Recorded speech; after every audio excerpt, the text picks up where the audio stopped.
16절로 44절까지의 말씀입니다. 에스라서 10장 16절로 44절까지의 말씀입니다. 구약성경 725쪽 에스라서 10장 16절로 44절까지의 말씀을 다 같이 한 목소리로 봉독하시겠습니다. 사로잡혔던 자들의 자손이 그대로 한지라 제사장 에스라가 그 종족을 따라 각각 지명된 족장들 몇 사람을 선임하고 열째 달 초하루에 앉아 그 일을 조사하여 첫째 달 초하루에 이르러 이방 여인을 아내로 맞이한 자의 일을 조사하기를 마치니라. 제사장의 무리 중에 이방 여인을 아내로 맞이한 자는 예수와 자손 중 요사닥의 아들과 그의 형제 마세야와 엘리에셀과 야립과 그달랴라. 그들이 다 손을 잡아 맹세하여 그들의 아내를 내보내기로 하고 또 그 죄로 말미암아 수장 한 마리를 속건제로 드렸으며 또 인멜 자손 중에는 하나니와 스바다요 하림 자손 중에는 마세야와 엘리야와 스마야와 여히엘과 우시야요 바스올과 자손 중에는 엘요에네와 마세야와 이스마엘과 느다넬과 요사밧과 엘라사였더라. 레위 사람 중에는 요사밧과 시므이와 글라야와 하는 글라디아와 부디헤야와 유다와 엘리에셀이었더라. 노래하는 자 중에는 엘리야십이요 문지기 중에는 살룸과 델렘과 우리였더라. 이스라엘 중에서는 바로스 자손 중에서는 라마와 이시야와 말기야와 미야민과 엘리야살과 말기야와 부나야요 엘람 자손 중에서는 mat다냐와 스가랴와 여히엘과 압디와 여레못과 엘리야요 사뚜 자손 중에서는 엘요에네와 엘리야십과 mat디냐와 여레못과 사박과 아시사요 베베 자손 중에는 여호하난과 하나나와 삽베와 아들레요 바니 자손 중에서는 무슬람과 말룩과 아다야와 야습과 스왈과 여레못이요 바한 모압 자손 중에서는 안나와 글랄과 부나야와 바하세야와 mat다냐와 부살렐과 빈누이와 부낫세요 하림 자손 중에서는 엘리에셀과 이시야와 말기야와 스마야와 시므온과 베냐민과 말룩과 스마랴요 하숨 자손 중에서는 마뜨네와 마따따와 사박과 엘리벨렛과 예레메와 무나세와 시므이요 바니 자손 중에서는 마아데와 아므람과 우엘과 무나야와 베디야와 굴루히와 와냐와 무레못과 에라십과 mat다나와 마뜨네와 야이수와 마니와 민누와 시므이와 셀레마와 나단과 아다야와 막다드베와 사세와 사레와 아사렐과 셀레마와 스마랴와 살름과 아마랴와 요셉이요 느보 자손 중에서는 여히엘과 마따디야와 사밧과 스비네와 id도와 요엘과 부나야더라. 이상은 모두 이방 여인을 아내로 맞이한 자라. 그 중에는 자녀를 낳은 여인도 있었더라. 아멘. 다 같이 묵상 기도를 드리겠습니다.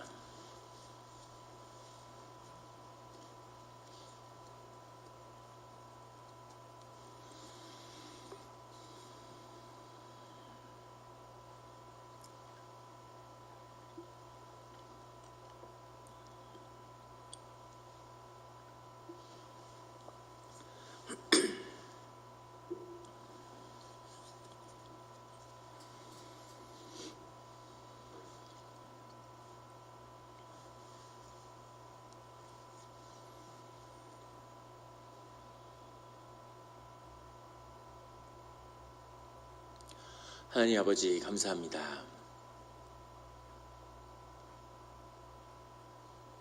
주의 음성을 듣고자 이 사순절의 때 저희가 새벽 제단 앞에 모였습니다. 우리 마음의 기도와 우리 마음의 묵상이 주님께 연락되기를 원합니다. 감사드리며 예수 그리스도의 이름으로 기도드렸습니다.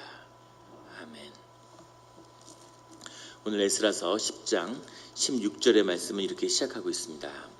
사로잡혔던 자들의 자손이 그대로 한지라 제사장 에스라가 그 종족을 따라 각각 지명된 족장들 몇 사람을 선임하고 열째 달 초하루에 앉아 그 일을 조사하여, 열째 달 초하루라고 하는 것은 이제 11일경이 지나서 이 총회 가운데 같이 결의했던 그런 이방 여인에 대한 호구 조사죠. 그런 조사가 이제 시작되었다고 하는 겁니다. 처음에 나온 사로잡혔던 자들의 자손이라고 하는 이 표현 자체가 굉장한 영적 각성을 표현하는 거죠. 사로잡혔던 자들, 남은 자들의 자손들, 그들의 죄를 다시 조사하는 일들이 시작됐다는 겁니다. 이 사로잡혔던 자들은 정말 바벨론에 끌려갔던 자들의 100분의 1도 안 되는 사람들이었고, 이들은 신앙의 회복을 위해서 자신들의 목숨을 건 사람들입니다. 뿐 아니라 자기의 삶의 모든 것, 세 세대에 걸쳐서 바벨론에서 이룩했던 모든 재산과 부를 다 던지고 예루살렘의 회복과 신앙의 회복과 하나님의 성전의 회복을 위해서 돌아온 사람들이죠. 그래서 사로잡혔던 자들의 자손이라는 것은 굉장한 영적 각성의 본질을 표현하는 겁니다. 그런데 그들의 자손들이 이렇게 죄 가운데 타락했다는 거죠. 이제도 한번 나눈 적이 있는데, 저희 집사람이 먼저 가고 강아지를 키우게 됐습니다. 저는 강아지를 원래 굉장히 싫어하는데 1년을 키운 다음에 진짜 싫어하게 됐습니다. 2번 다시 키우지 말아야지 이런 생각을 하는데, 강아지가 그렇게 싫어하는데 왜 키웠을까? 왜 키웠냐면 아이들이 전부 다 심리치료를 받았어요. 굉장히 상태가 좋지 않았습니다. 특히 막내가 아주 심했는데 혼자 화장실을 못 갈 정도로 분리불안이 아주 심했습니다. 심리치료사가 강아지를 키우면 굉장히 좋아진다는 거예요. 우리 기숙사에 강아지를 못 키우는데, 그런데 또 그 심리치료사가 편지를 보내니까 학교에서도 또 키워도 된다 그러고, 분위기가 키워야 되는 분위기고 또 키워야죠. 필요하니까. 그래서 강아지를 한 마리, 동네 할머니가 키우던 강아지를 받아다가 키웠습니다. 한 넉 달 된 강아지를 데려다가 1년을 키우는데, 그 강아지를 키우는데 이제 훈련을 1살 되기 전에 시켜야 된다 그래서 철저히 잘 시켰죠. 수의사를 하는 집사님이 계셔서 그 집사님한테 조언을 받아가면서 개를 키웠는데, 그분이 뭐라고 말씀하시냐, 그 집에 가니까 개가 사람보다 더한 것 같아요. 같이 이렇게 놀다가 손님이 오니까 자기 집으로 가서 가만히 앉아 있더라고요. 갈 때까지. 어떻게 개가 저럴 수가 있을까? 근데 그분이 뭐라고 얘기하시냐면, 개를 훈련을 시키면 개가 집안에서 용변을 안 보는 거, 용변 보는 게 제일 걱정이었는데 그거는 훈련이 아니라는 거예요. 훈련받은 개는 용변을 밖에서 보는 게 문제가 아니라 보는 시간을 맞춰야지 그건 훈련받은 개라고 그러더라고요. 그래서 정말 조언을 받아서 그대로 했습니다. 그랬더니 개가 정말 집안에서는 전혀 변을 보지 않고 문 앞에 가서 딱 앉아 있어요. 자기가 화장실 가고 싶다는 거죠. 그리고 심지어 문으로 막 이렇게 문을 발로 막 이렇게 끌습니다. 그럼 끌고 나가서 밖에다가 용변을 봐주면 또 들어오고, 참 신기하다. 그렇게 훈련을 잘 된 개였는데, 저희 어머니하고 큰 누나가 와서 이제 석 달을 있는데 와서 개한테 음식으로 모든 걸 훈련하는데 음식을 막 주는 거죠. 돼지고기 같은 거 썰면은 남은 거 막 계속 던져주고, 아무 때나 밥 주고 아무 때나 놀고. 그러니까 개가 딱 2주가 지나니까 아무 데나 용변을 보고 심지어는 소파에다가 소변을 보더라고요. 그렇게 1년을 넘게 완벽하게 훈련된 개가 완전히 타락하는데 딱 2주가 소요된다는 걸 알았습니다. 그리고 석 달이 지나고 나니까 도저히 돌이킬 수 없는 이제 똥개가 된 거죠. 그걸 보고 뭘 느꼈냐면, 원래 개는 이런 거구나 하는 걸 느꼈어요. 개가 정해진 시간에 정해진 장소에서 변을 본다는 게 얼마나 개한테 힘든 일인지. 개는 아무 때나 먹고 아무거나 먹고 아무 데나 소변과 대변을 보는 게 사실 개인데, 그걸 보면서 저희의 본성을 바라보게 됐습니다. 우리의 타락한 육신의 본성 가운데는 안일함과 죄를 사랑하는 그런 마음이 우리 가운데 있다는 거죠. 훈련을 받고 기도하고 신앙을 그렇게 갈고 닦아도 그래도 우리 몸은 계속 우리를 땅으로 잡아당기는, 우리 안에는 영이 있기 때문에 우리를 천국으로 이끌고 보이지 않는 곳으로 이끄는 경건을 사모하는 그런 마음도 있지만, 동시에 죄를 사모하고 육신의 그런 안일함과 쾌락을 좋아하는 그 모습도 우리 가운데 있다는 겁니다. 30년을 기도해도 그 다음 해에 무너질 수 있는 게 우리 자신의 모습이라는 거죠. 그 점을 인정하는 것, 이것이 우리가 하나님과 동행하는 것의 중심에 있음을 보게 되죠.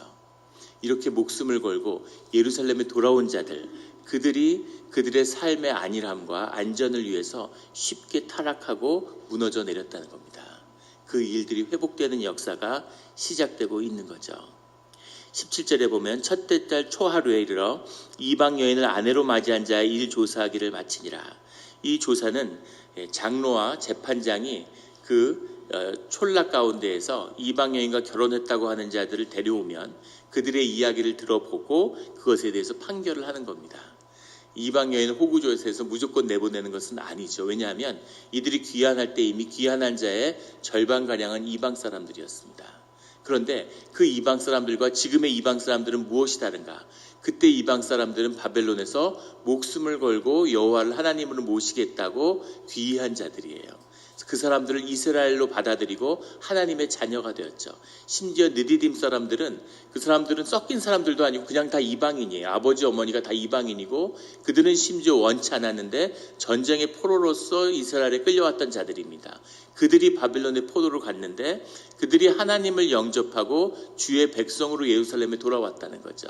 그들은 하나님의 백성과 이스라엘 사람들의 중심에 성전을 모시는 사람들로 받아들여졌어요. 그렇기 때문에 단순히 이방 여인과 결혼했느냐 결혼하지 않았느냐 하나의 잣대가 아니라 그들에게 하나님이 누구인가, 성전이 무엇인지, 또 하나님의 뜻에 따라 사는 그런 가정으로 살아왔는지 하는 것을 다투는 거죠. 거기에 장로와 재판장들과 피의자가 서 있는 겁니다. 단지 이방 여인을 그냥 삶의 편익에 따라 그렇게 또는 삶의 안전과 또는 삶의 유익을 위해서 그렇게 혼인을 맺는 그런 자들이 많이 있었겠죠. 지방의 유력한 자들, 팔레스타인 지역의 유력한 자들과 혼인관계를 맺고 사돈이 되어서 삶의 안녕을 도모하고자 했던 그런 일들이 있었을 겁니다. 그런데 그런 일들을 조사해서 그것을 다시 돌이키는 이 일들을 시작하게 되었다는 거죠. 그리고 18절에 제일 앞줄에 나오는 것이 제사장의 가족입니다. 충격적이죠. 제사장의 무리 중에 이방 여인을 아내로 맞이한 자는 예수와의 자손 중 요사닥의 아들과 개역개정에 대표적인 몇 가지 오역들이 있는데 그 중에 하나입니다. 예수와의 자손 중 요사닥의 아들이 아니라 요사닥의 자손 중 예수와의 형제죠. 요사닥과 예수와가 바뀌었습니다. 이것은 같은 에스라서 3장 2절과 5장 2절에도 표현되었던 표현이고 학개서에서도 나오는 이야기죠. 정확히 얘기하면 아들은 아니고 요사닥의 자손 중에 예수아입니다. 이게 정확한 표현이죠. 그런데 그 예수아가 대제사장인데 그의 형제 마아세아와 엘리에셀과 아립과 그달랴라 모든 형제가 다 이방 여인과 결혼했다는 거예요. 대제사장의 가족 가운데 상당히 충격적이죠. 그래서 얼마나 이 세상이 다 그렇게 해도 제사장들은 그렇게 하면 안 될 것 같은데 그 제사장들이 죄를 지었을 뿐만 아니라 그 기록된 자리에 맨 앞줄에 세웠다는 거죠.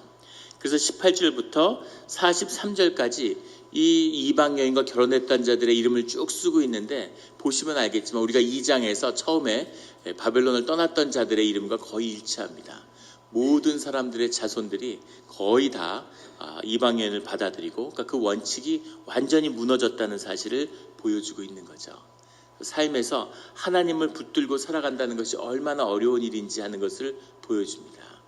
우리 삶에서 생존을 넘어서지 않으면 이들이 남은 자로 하나님의 역사를 열 수 있었던 것은 자신의 생존을 넘어섰기 때문이죠.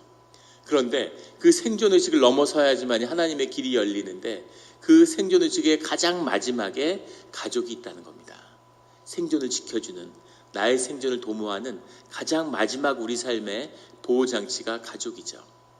그런데 그 가족을, 아버지와 어머니와 형제를 하나님보다 더 사랑하는 자들은 주님에게 합당치 않다고 주님이 말씀하셨죠. 심지어 내 자신과 내 생명을 주님보다 더 미워하지 않는 자는, 주님보다 더 사랑하는 자는 내게 합당하지 않다고 주님이 말씀하셨습니다. 그것이 주님을 따라가는 길이고 하나님과 함께하는 길이죠. 좁은 길입니다. 이들은 이 주의 백성 가운데서도 극소수로 신앙을 지켰던 자들이에요. 그런데 그들조차도 그 생존을 마지막에 그 단계를 넘어서지 않으면 주님의 길을 갈 수 없다는 사실을 보여주고 있는 거죠. 이것이 얼마나 어렵고 힘든 일이었겠습니까? 상상을 초월하는 일이죠. 44절에 보면 그 중에는 자녀를 낳은 여인도 있었더라. 부부가 헤어지는 것도 어려웠을 텐데 자녀와 헤어지는 건 어떻겠습니까? 상상할 수도 없는 일이었겠죠.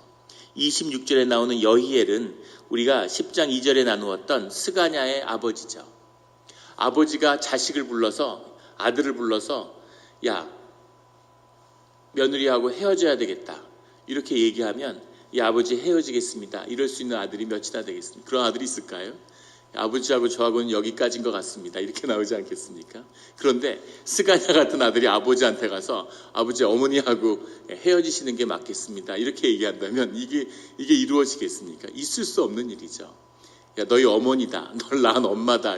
그런데 율법에 맞지 않아서 헤어져야 되겠습니다. 내보내십시오 어머니를. 이런 사태가 지금 벌어지고 있는 거죠. 있을 수 없는 일이고 상상할 수도 없는 일인데 이 일들이 이 이스라엘 가운데 일어났다는 거죠. 성전을 회복하고 이 정말 처절한 수많은 민족들이 사라지고 그 노예로서의 삶을 마감하는 그 끝에서 하나님을 회복하고 성전을 회복하는 것이 우리 삶에 무엇인가 하는 것을 그 절망 가운데 뼈저리게 경험한 자들만이 할 수 있는 일이죠. 주님의 성령이 함께하고 주님의 은혜를 부어준 자들만이 할 수 있는 일입니다. 이것을 경험하는 자들, 이것이 무엇인지를 보는 자들이 하나님의 자녀고 신앙의 사람들인 거죠. 영생을 보는, 육신의 삶이 아니라 그것을 뛰어넘는 영생을 경험한 그 절망, 육신의 절망 가운데에서 그것의 너머에 있는 생명을 바라본 자들, 십자가를 넘어선 자들만이 할 수 있는 일이죠. 이것은 그것을 경험하지 않는 자들은 할 수도 없고 이해할 수도 없고 볼 수도 없는 것입니다. 이 역사가 주님 가운데 늘 계속되고 있는 거죠. 이 일들에 이 보이지 않는 것을 보며 붙들리는 이 본질을 회복하는 그런 우리 성도님들이 되시기를 예수 그리스도 이름으로 축원합니다. 18절에 제사장으로 시작되는 이 죄의 문제들을 쭉 쓰고서 19절에는 그 죄로 말미암아 순양 한 마리를 속건제로 드렸으며 라고 쓰고 있습니다. 속건제라는 게 특이한데 속건제는 비고의적인 의도가 없었던 죄를 그 주님한테 고백할 때 드리는 죄죠. 그 제사죠. 속죄제와는 다른 것입니다. 속죄제는 자신이 고의로 지은 죄인데 속건제는 그렇지 않아요. 그래서 이 일들을 행하고 속건제를 드렸던 것은 이들의 죄악 가운데 근본적으로 하나님의 뜻을 거스르려고 하는 것에 있는 것이 아니라 사실은 하나님의 뜻을 잘 몰랐다는 데에 있다는 거죠. 우리의 많은 영적인 죄들이 하나님의 뜻을 분명히 알고 하나님이 말씀하시는데 그것을 대놓고 어기는 사람은 많지 않을 겁니다. 신앙의 자녀들 가운데. 그런데 그것을 모르기 때문에 에스라가 예루살렘에 온 것도 그들에게 영적 각성을 이룰 수 있는 영적인 지혜와 하나님의 말씀을 전하기 위한 것이었죠. 이들이 그것을 몰랐기 때문에 지은 죄이기 때문에 용서받을 수 있다고 하는 뜻이 이 안에 들어있습니다. 물론 고의로 행한 자들도 용서받을 수 있죠. 하지만 하나님의 말씀과 뜻을 분명히 순종하는 그 신앙의 중심에서 목숨을 걸고 그것을 뛰어넘은 자들의 그런 헌신이 나타났다는 겁니다. 그래서 그 기록들이 여기에 기록되고 있는 거예요. 돌이키면 되는 거죠. 죄를 지을 수 있지만 돌이키면 되는 겁니다. 그리고 그 제사장부터 이 기록을 다 남겼어요. 이것이 이스라엘 민족의 훌륭한 점이고 하나님의 자녀들이 본받아야 할 점입니다. 이 죄들이 부끄러운 죄일 수 있는데 제사장이 이방 여인과 결혼했다가 헤어진 이야기를 이렇게 기록해서 두고두고 이 유대인들이 매일 아침마다 일어나 성경을 읽고 하루 종일 이 올소독스 주의시들을 보면은 그 말씀들을 목에 걸고 귀에 매달고 계속 하루 종일 이러면서 말씀을 읽죠. 그런데 제사장 예수와의 형제들이 이방 여인과 결혼해서 죄를 범했다는 얘기를 역사를 두고 계속 이야기하는 것, 이게 얼마나 부끄럽고 그 집안 가운데 수치스러운 일이었겠어요. 그런데 이 기록을 분명히 남겨서 이 일들을 기억하게 했다는 겁니다. 그래서 이 일기를 되돌릴 수 있다고 하는 것, 이것이 정직한 신앙의 길이고 생명의 길이라는 겁니다. 제가 대학에 들어가서 조선왕조실록을 처음 읽었는데 그때 얼마나 충격을 받았는지, 경복궁이 불타고 고종 때가 돼서 대원군 때 이제 중건이 됐죠. 근데 항상 초등학교, 중학교 이럴 때 보면 그 경복궁을 불태운 게 임진왜란 때 일본군이어서 불태웠다고 들었던 것 같아요. 조선왕조실록에는 분명히 조선이 선조왕이 궁을 버리고 도망가니까 분노한 백성들이 궁에다 불을 질렀다고 나옵니다. 우리가 일본의 그 가토 기요마사가 한양성에 들어오기 전에 이미 한양성은 불타고 있었죠. 그런데 그것을 일본 군대가 와서 불을 질렀다고, 그렇게 아프니까 백성들이 전쟁이 났는데 자기 나라 궁전에 불을 지른 거예요. 얼마나 왕이 밉고 싫었으면 그랬겠습니까? 그 학정과 그 무능함과 비겁함에 치를 떤 거죠. 근데 그것이 역사고 우리의 모습인 거죠. 부끄러운 일들이 얼마나 많습니까? 그런데 그 부끄러운 것을 정확히 기억하고 정확히 마주하는 것, 이것이 사실은 민족을 위한 애정이고 애국심이고 자신의 자존심의 자존감의 발로라는 겁니다. 그 죄를 분명히 알고 받아들여야 되죠. 요즘에 보면 자꾸만 우리 일제의 역사를, 일본의 노예가 되었던 게 너무 부끄럽고 상상할 수 없는 수치니까 그것을 지우려는 의식적인 무의식적인 행동이 있는 것 같아요.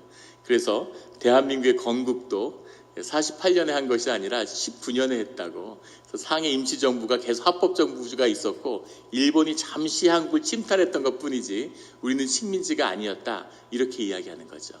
식민지 조서가 있고 왕이 거기다 국세를 찍고 그것을 비준하는 그런 외교 문서가 다 남아있는데 그게 너무 고통스럽고 수치스러우니까 지우고 싶은 거죠. 그것을 지우는 것이 아무런 도움이 되지 않는 겁니다.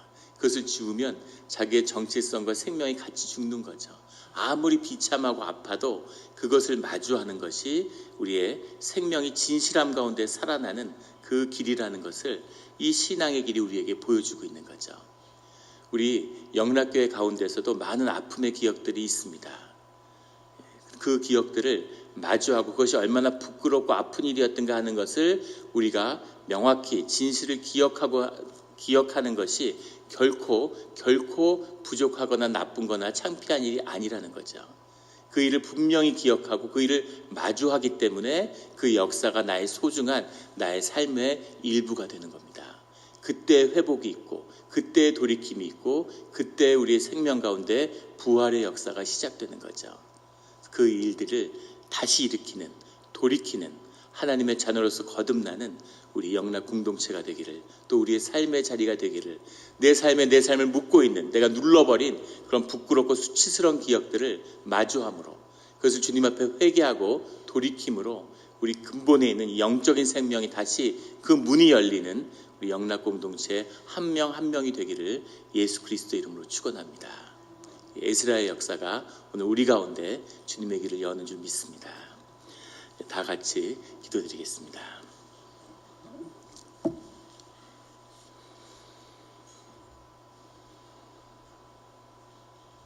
하나님 아버지 감사합니다.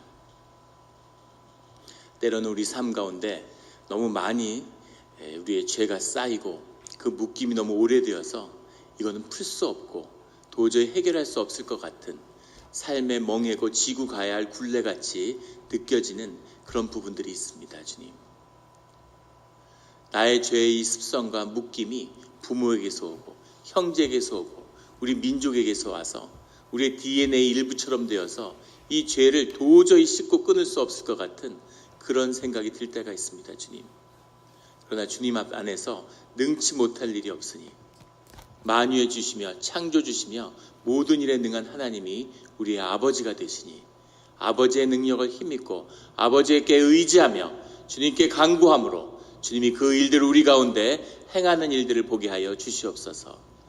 예수 그리스도의 보혈의 능력이 하나님이 육신이 되어서 십자가에 죽는 그 사건이 우리 가운데 함께하고 있사오니 그 보혈이 우리의 몸속에 흐르고 있사오니 그 보혈의 능력으로 우리 육신의 모든 더러운 묶임을 끊어지게 하여 주시옵소서. 우리가 그것을 끊으며 주님 앞에 우리의 죄를 고백하며 우리의 공동체가 보혈이 흐르는 그런 그리스도의 영이 이끄는 새로운 영적인 각성이 일어나게 하여 주시옵소서. 깨달아 알며 주님 앞에 알지 못하고 졌던 그 모든 죄들을 고백하며 우리의 영적 지식이 더해져서 다시는 주님이 바라시지 않는 그런 길로 가는 일이 없는 주님의 형통의 길이 우리 앞에 열리는 그런 신앙의 길, 하나님의 길, 십자가의 길을 가는 우리 모두가 되게 하여 주시옵소서. 감사드리며 예수 그리스도의 이름으로 기도드렸습니다.